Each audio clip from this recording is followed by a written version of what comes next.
Hello everyone. In today's video, we will explain the movie World War Z. At the beginning of the movie, we see the main character Brad Pitt, who plays the role of Jerry. His wife's name is Karen, and they have two daughters, Rachel and Connie. Jerry used to work at the United Nations. He was an investigator there, but he had left that job so that he could spend more time with his two daughters and his wife. Today, they are out on the streets of Philadelphia City just to give themselves a little break from the day's exhaustion. But today, the atmosphere in the city felt a bit different. The streets were heavily jammed with traffic, and military helicopters were flying overhead every other minute. They couldn't understand what was going on. Right then, suddenly, a police bike comes rushing by and smashes the side view mirror of their car before speeding away. But Jerry was not the kind of man to just stand there helplessly. He quickly gets out of the car to look for that police officer, but he can't find him anymore. He calls out to someone nearby and asks, "What's the matter? Why is there so much traffic today?" The man fails to answer. Just then, as Jerry is about to get back into the car, there's a huge explosion nearby. Everyone is terrified. He jumps back into the car immediately, but they didn't know yet. The real danger had only just begun. There was still so much more horror left to see. This was only the beginning of the destruction of this world. Meanwhile, a truck behind them suddenly loses control and starts crashing into one vehicle after another. Jerry tries to escape from there, but his efforts go in vain. Even though they avoid the truck, an ambulance comes out of nowhere and hits their car. Jerry knew that if they stayed inside the car, they'd be trapped in danger. Because he had no clue what exactly was happening around them. All he could see was cars coming from every direction and crashing into each other. And in the middle of this traffic jam and chaos, they wouldn't be able to drive far anyway.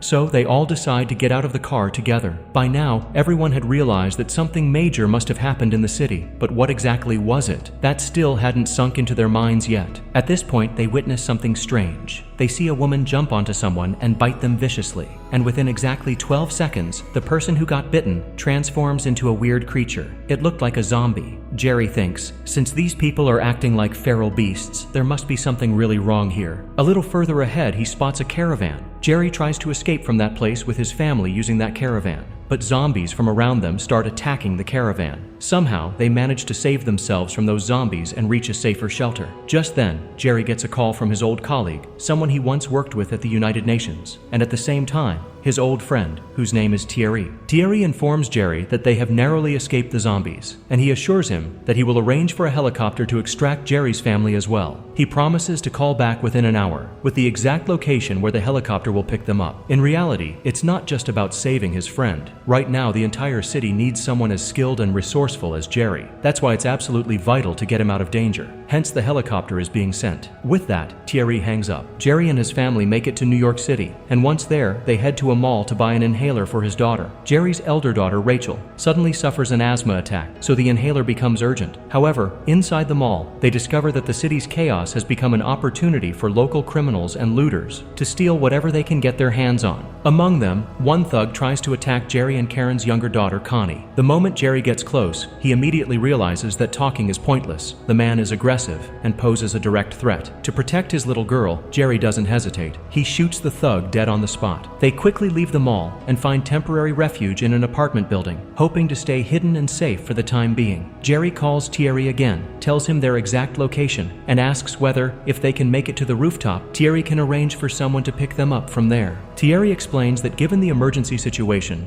there's no way they can send a helicopter during the night, but he assures Jerry that at the very first light of dawn, the helicopter will arrive. He promises him, "No matter what it takes, I will get you and your family out of there. Don't worry." Inside the apartment building, Jerry and his family meet another family living there, Tommy and his parents, who agree to let Jerry's family stay the night. Meanwhile, they hear on the news that, given the escalating crisis, people are being advised to stay indoors as much as possible and to stock up on food supplies for at least a week or two if they can. A mysterious, highly contagious virus has already spread across New Jersey. This virus is the reason people are turning into zombies. Deep down, Jerry feels somewhat reassured. He knows his family will get out safely because Thierry is sending a helicopter for them, but he can't help but worry. What will happen to the family who gave them shelter that night? So Jerry pleads with Tommy and his parents to leave the apartment with them, but they refuse. They are not ready to abandon their home. As the sun rises, Jerry and his family make their way to the rooftop to signal the helicopter. But just then, a swarm of zombies attacks, and one of them lunges at Jerry.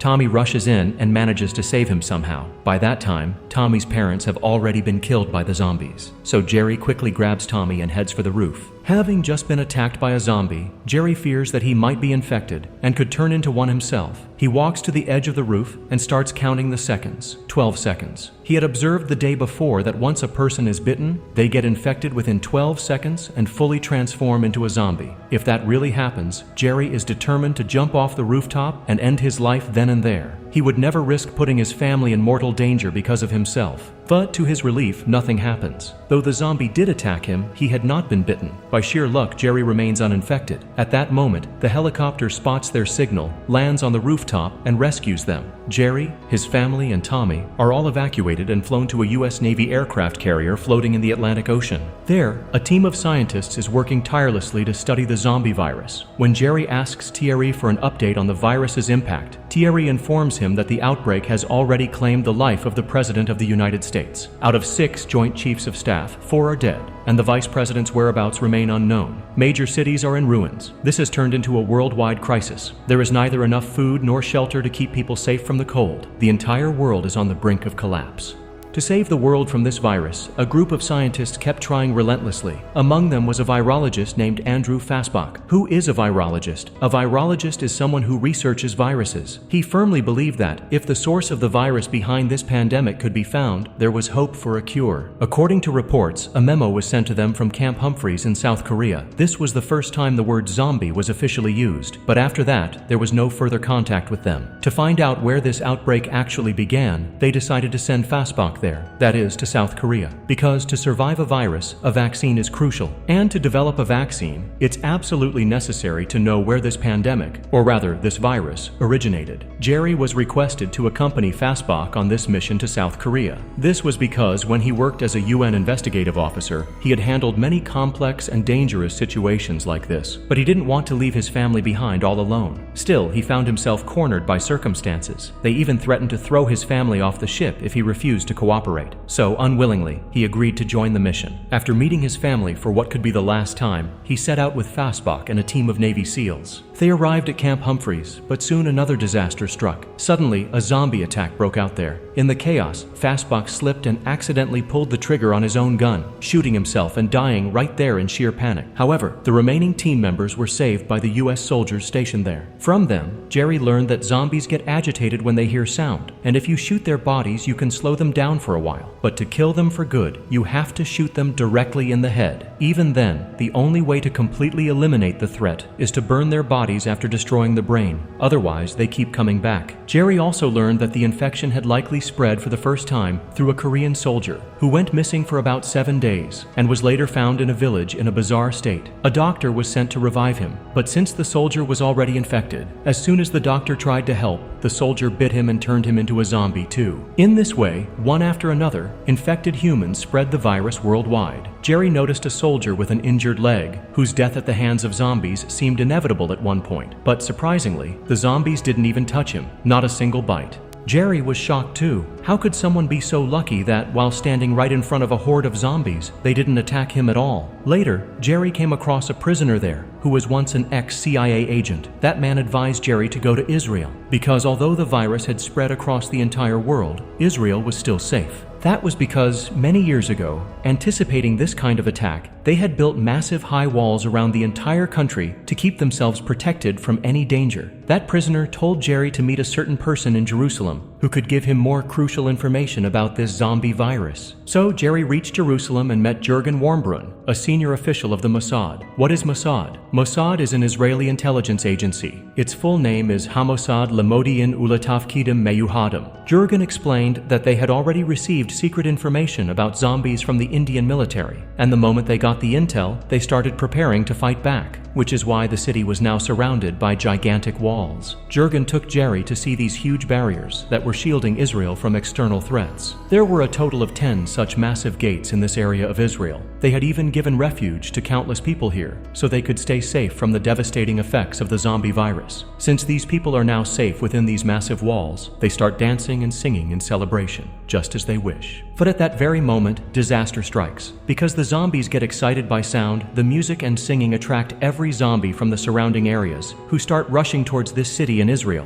One zombie climbs on top of another, creating a huge tower-like structure, and using that they begin to climb over the walls. One after another, zombies keep entering the city and biting people. As a result, the zombie virus starts spreading inside the city itself. Slowly, the situation starts slipping out of control. In the middle of this chaos, under Wambun's orders, some Israeli soldiers arrange to escort Jerry to the airport. However, on the way, Jerry notices something strange. Even though the zombies are attacking everyone else, they are doing nothing to a weak little boy. This boy, coincidentally, seems just as lucky as that army officer. Just like no zombies attack that officer, the zombies aren't attacking this boy either. What a strange thing. To get Jerry safely to the plane, a female soldier named Sagan is assigned to protect him. She is a senior commander in the Israeli army, but while saving Jerry, she gets bitten by a zombie, and Jerry immediately chops off her hand so that the infection doesn't spread through her whole body. Since only her hand was infected and it was cut off in time, she doesn't turn into a zombie. Seeing a passenger plane arriving nearby, they quickly get on board. Once on the plane, Jerry immediately tells Sagan to remove the old bandage and wrap her hand with a fresh one. Just as she is about to do that, Jerry suddenly remembers his strange theory. He had seen before that whenever a normal civilian was weak or sick, the zombies avoided them. This means that the zombies only attack healthy people. So Jerry quickly calls Thierry and tells him to take this idea to a World Health Organization research facility in Cardiff. After all this, everyone starts thinking maybe now they're finally safe, but they were wrong. A dark shadow of danger follows them into the plane too, because hiding inside that plane was a zombie. It wakes up with a noise and starts attacking the passengers mid-flight. The plane is thousands of feet in the air. Inside that cramped space, people fight for their lives against the zombie, but they can't hold on for long. One by one, everyone gets bitten and turns into zombies, who then bite the remaining healthy people.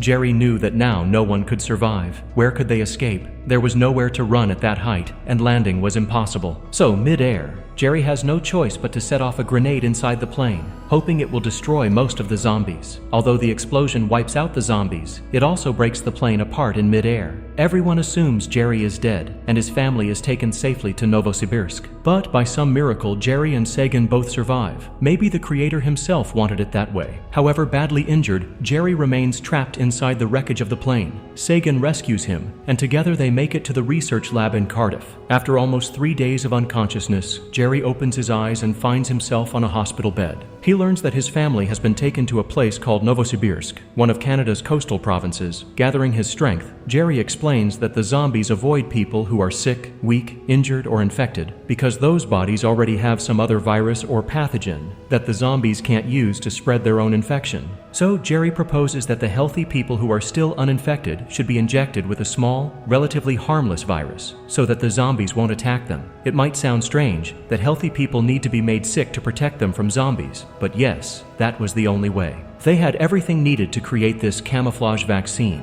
but the problem was that the pathogen samples were stored in a part of the lab where zombies were roaming around. So, Jerry, Sagan, and a WHO doctor secretly try to reach that area, but zombies get agitated even by the slightest noise, and by accident they make a sound. The zombies spot them. To save themselves, Sagan and the doctor take shelter in a safe spot, while Jerry goes alone to collect the samples. Even when the other doctors rescue them, Jerry is still in danger. He manages to collect the samples, but a zombie blocks his path. With no other option, Jerry injects one of the pathogens into his own body. Because of that, the zombie can't even recognize him. So Jerry safely walks out. Even though many zombies surround him, they do nothing to him. Proving his theory right, the zombies don't attack sick or weak humans. Jerry returns with the samples. After being separated from his family for so long, he sets out for Novosibirsk with Sagan after vaccinating himself. There, he reunites with his family and Tommy. Soon, a camouflaged vaccine is developed using that pathogen, which helps protect people from zombies. Even though huge parts of the world have been destroyed by the zombie outbreak, this vaccine makes it possible to safely evacuate healthy people from infected areas, and they succeed. The military burns the zombies as quickly as possible, so the Earth can become habitable again. And with the destruction of the zombies, this movie comes to an end. So, that was today's video. Tell me in the comments how you liked it. See you in the next one. Till then, stay well, everyone.